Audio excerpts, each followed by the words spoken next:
핸드폰 번호 싹 다 바꾸는 까닭은 이렇게 말씀드렸지만 핸드폰 번호도 핸드폰 번호지만은 이 윤석열 대통령 그리고 윤석열 대통령이 11월 중순에 두 개의 회의가 있습니다. 하나는 페루에서 있고 하나는 브라질에서 있는데 에이펙 정상회담 그리고 G20 회담이 그 예정이 되어 있습니다. 그런데 거기에 그러면 김건희 여사가 동행을 할 것이냐 안 할 것이냐. 그런데 오늘 분명히 이야기할 때는 그렇게 했죠. 외교 관례상 국익에 그 필요한 것을 제외하고는 활동을 안 한다는 식으로. 그러니까는 외교 그러면은 해외 순방은 그 가겠다는 이야기 아니냐 이런 그 지적이 나왔습니다. 여기에 대해서 그 어떤 조치가 내려졌는데 이번에 가지 않는다. 지금 취재 결과 그렇습니다. 아마 내일 좀 이거를 발표를 할 것 같은데 이게 출국이 임박했으니까 11월 중순으로 예정된 해외 순방에서 동행하지 않을 것으로 지금 알려지고 있습니다. 여권 고위 관계자가 이제 언론사들의 취재에 응해서 11월 순방에 김건희 여사가 불참하는 방향으로 가닥이 잡혔다. 오늘 그 대외 활동 자제 지적에 대해서 윤석열 대통령이 대외 활동은 국민들이 다 보는 것이기 때문에 국민들이 좋아하면 하고 국민들이 싫다고 하면 안 해야 한다고 생각한다. 여론을 충분히 감안하고 외교 관례상 또 국익 활동상 반드시 해야 한다고 저와 제 참모가 판단하는 일을 제외하고는 사실상 중단해왔고 그렇게 하겠다고 했죠. 그런데 외교 관례상 꼭 가야 되는 것은 가지 않을 수가 없다. 자, 그런데 이거 보시면은 두 가지 이번 11월 달에 그 있는 것은 하나는 에이펙 정상회의, 하나는 G20 정상회의죠. 이것은 다자간 정상회의입니다. 다자간 정상회의. 그래서 외교 관례를 보면은 다자간 정상회의를 하면은 저도 청와대 출입할 때 자주 이 대통령 해외 순방을 취재를 해서 가보면은 한 뭐 20개국 정상들이 이렇게 그 회의에 참석을 하면은 그 배우자들이 오는 그 정상도 있고 오지 않는 정상들도 있습니다. 그런데 이 오는 정상들을 대상으로 배우자 프로그램을 따로 운영을 합니다.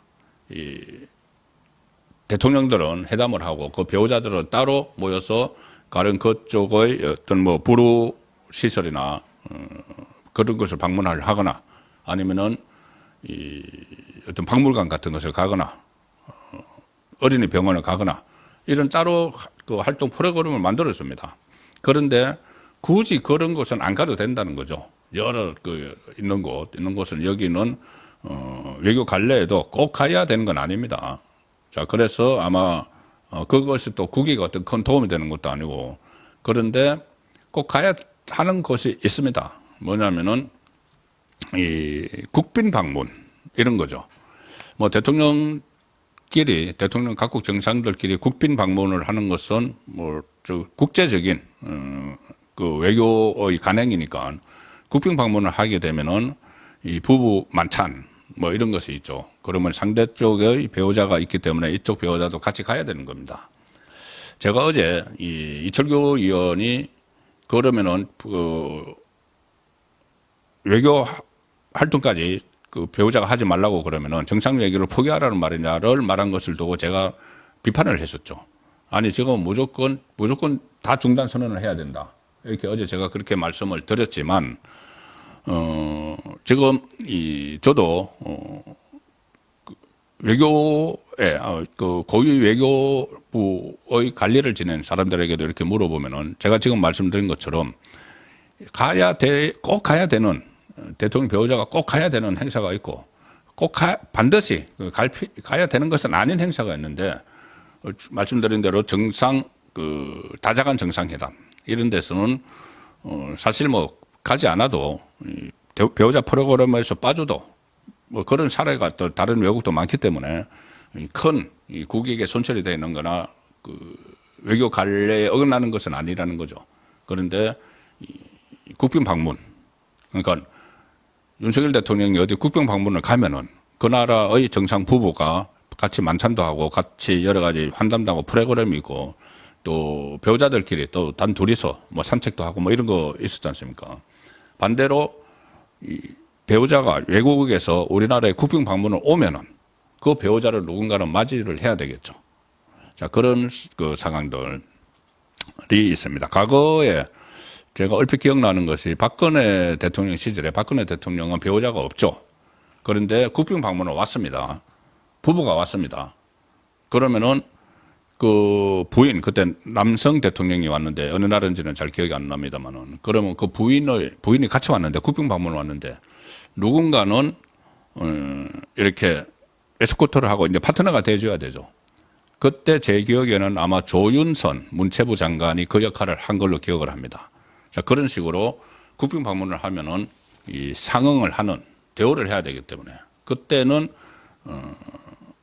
어쩔 수 없이 참석을 한다. 그런데 지금 이 내일 발표가 이대로 난다면은 이번에 이 브라질과 페루를 그 빠진다고 하면은 그런 이제 그 어떤 하나의 지침이 마련되는 거죠. 그러니까 국빈 방문이나 이렇게 꼭 필요한 외교 관례상 필요한 것은 하고 그렇지 않은 것은 외교 활동도 그 외유 그 해외 출장 여기에도 동행하지 않는다. 그리고 다른 일반적인 활동은 전면 다 중단한다. 이렇게 보면은 사실상 중단선은 이렇게도 파악을 할 수가 있습니다. 그러면은 한동훈 대표가 조금 더 이렇게 이 포괄적으로 이 폭넓게 생각을 하면은 요구한 것이 거의 받아들여졌다고 볼 수도 있는 거죠. 자, 그 상황인데 이 한동훈 대표는 지금 침묵을 하고 있습니다. 지금 이 시간에도 아직 이 정확한 입장 표명이 없는 것 같은데 아마 내일은 기자들과 만나면 나오겠죠. 한 대표가 침묵을 지키는 데는 윤석열 대통령이 담화 내용에 좀 실망했기 때문으로 보는 시각이 많다. 이게 지금 언론 에서 나오는 이야기입니다. 언론의 분석들입니다. 이 한동훈 대표 쪽 관계자는 지금 한동훈 대표가 여러 의견을 들으며 생각을 정리하고 있다. 기자회견에 대한 한 대표의 평가 메시지가 나오기는 어려울 것 같다. 그렇지만 뭐 기자들이 내일 물어보면은 안 나올 수가 없죠. 그 친한계, 그러니까 친한동훈계 인사들도 지금 굉장히 한동훈 대표의 입장이 나오지가 않으니까 지금 방송 일정 잡혀있던 오늘 그 여러 방송 일정이 다 잡혀 있었겠죠. 왜냐하면은 이 윤석열 대통령의 기자회견에 대해서 이 한동훈 대표 쪽, 그러니까 친한 쪽 입장이 궁금하기 때문에 여기저기 방송 일정이 잡혀 있었는데 이게 방송 일정도 취소를 하면서 지금 이 반응을 보이는 것에 대해서 굉장히 자제하는 그런 분위기를 보이고 있습니다. 일단 한동훈 대표의 입장 표명이 없으니까 이 안에서도 조금씩 다릅니다. TV조선이 취재한 내용을 보면은 친한계의 한 의원은 윤 대통령이 사과는 했지만 어떤 부분이 잘못했다는 건지 약간 애매하다 이렇게 이야기를 합니다.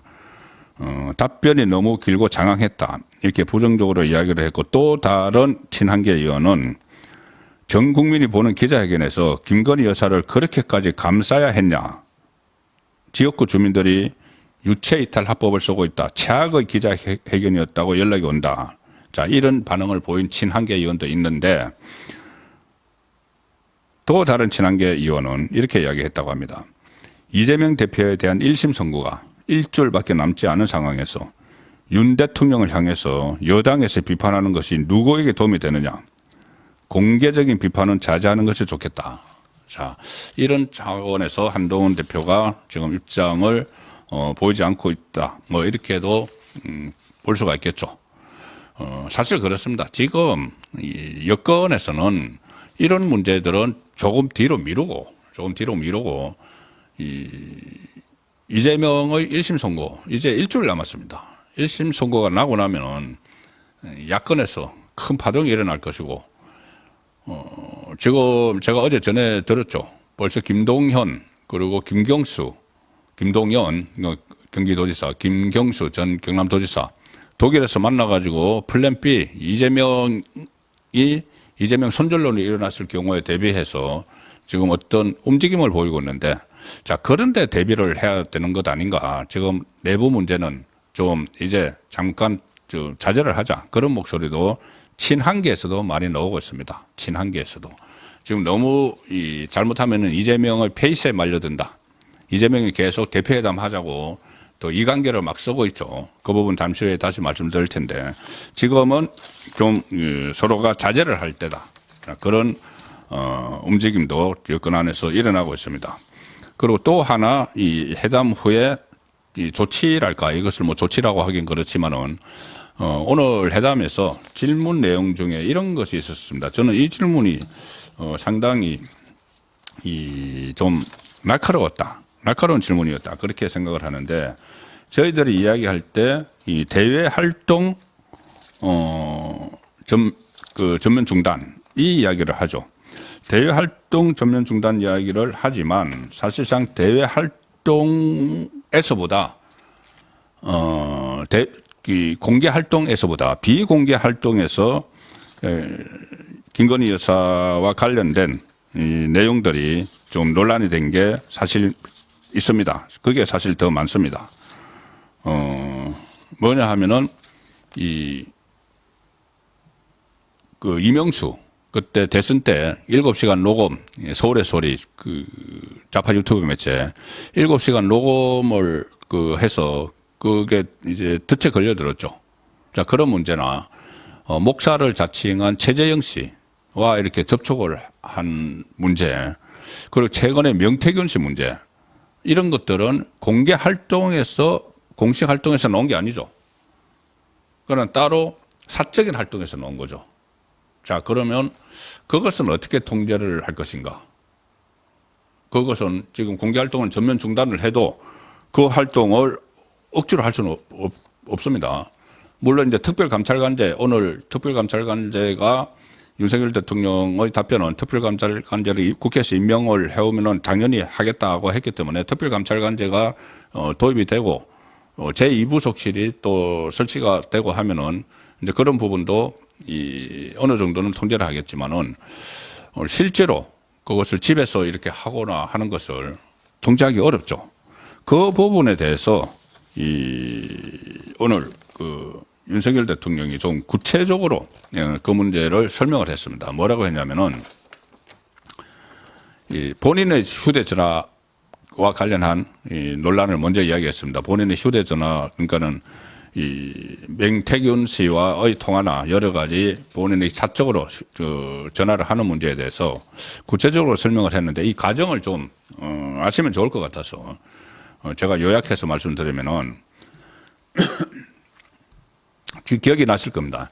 2021년 7월 말에 정치 선언을 이제 윤석열 대통령이 하고 난 뒤에 한 달 만에 그때 전격적으로 국민의힘에 입당을 했죠.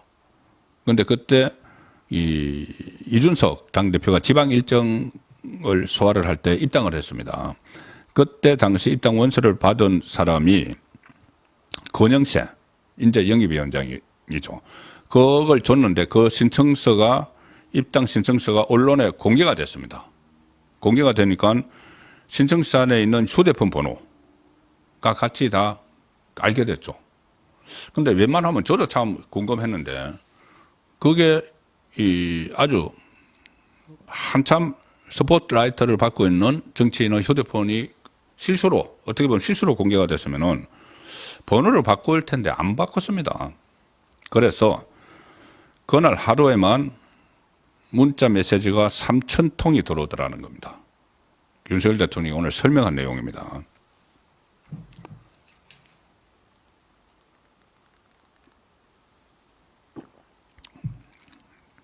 (3,000통의) 문자 메시지가 들어왔고 하루 동안 그 후에도 카카오톡이나 텔레그램 메시지가 막 들어온다.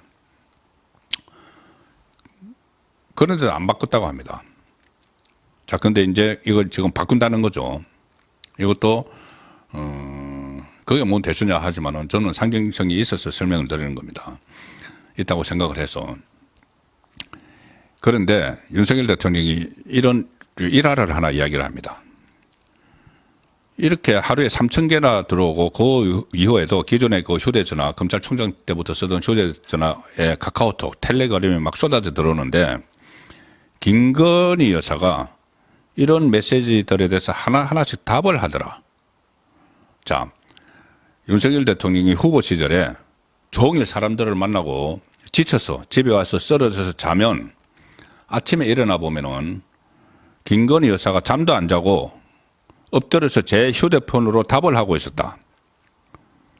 그래서 이렇게 이야기를 했다고 합니다. 윤석열 대통령이 김건희 여사에게 미쳤냐? 미쳤냐? 잠 안 자고 뭐 하는 거냐? 이렇게 얘기하니까 김건희 여사는 이렇게 오는 그 보내는 분들이 다 유권자인데 거기에 답을 하는 것만 한 선거운동이 있느냐 이렇게 이야기를 했다고 하고 자 그래서 이제 아내와 관련한 이런저런 이야기를 하는데 이 부분도 지금 이 조국 씨를 비롯해서 좌파 진영에서는 그런 게 다 이 국정에 관여한 것 아니냐 이렇게 또 이야기를 합니다. 글쎄 그거 한번 판단해 보시죠. 이게 국정 관여를 한 건지. 자 그러면서 그 결론은 이겁니다. 윤석열 대통령은 제가 대통령이 돼서도 검사 때 쓰던 휴대폰을 갖고 있으니까 무조건 바꾸라는 얘기를 많이 들었다. 그런데 따로 보안폰은 갖고 있다. 도청 감청 방지 기능이 있는 대통령이니까 보안폰은 갖고 있다. 국가 안보 문제가 있을 때는 보안폰을 쓰지만 통상적으로는 국가 안보 사안이 아닐 때는 제 휴대폰을 쓴다. 그 휴대폰을 지금 그대로 쓰고 있다는 겁니다. 그거 왜 그렇게 하느냐. 저도 이해가 안 되죠. 왜 그 번호가 다 누출된 것을 계속 쓰느냐. 설명은 이겁니다. 제 휴대폰으로 지금도 엄청나게 많은 문자가 들어오고 있고 시간 날 때 쭉 읽어본다. 저에 대해서 쌍욕을 하는 분도 있고 정신 좀 차리라는 분도 있는데 저는 그것을 여론의 지표로 정제되지 않은 것으로 본다. 이것을 개인 휴대폰으로 들어오는 다양한 이야기를 생생하게 봐야 한다는 생각이 너무 강했다. 이렇게 이야기하고 워낙 오래 쓰던 번호라 아까워서 그런 마음도 있겠지만 사실은 저도 휴대폰을 바꿨어야 한다. 지금 생각하면 바꿨어야 한다. 이제 본인은 그렇다 치고 그러니까 김건희 여사도 휴대폰 번호를 바꿨으면은 밖에서 그렇게 많이 전화를 오지 않겠느냐, 전화 하지 않았겠느냐 이 이야기입니다.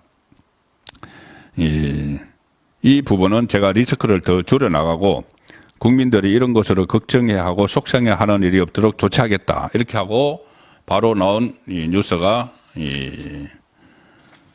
조만간 개인 휴대전화 번호도 바꾼다. 기자회견에서 대통령이 돼서도 검사 때 쓰던 휴대전화를 계속 쓰고 있으니 바꾸라는 이야기를 많이 들었다. 리스크를 줄여나가도록 조치를 하겠다는 차원에서 이 휴대전화를 바꾼다. 참 이것이 대수롭지 않은 일 아니냐 또 지적을 충분히 하실 수 있지만 지금까지 해왔던 것과 개인적 소통 방식을 변화를 준다는 차원에서 제가 좀 소개를 드렸습니다.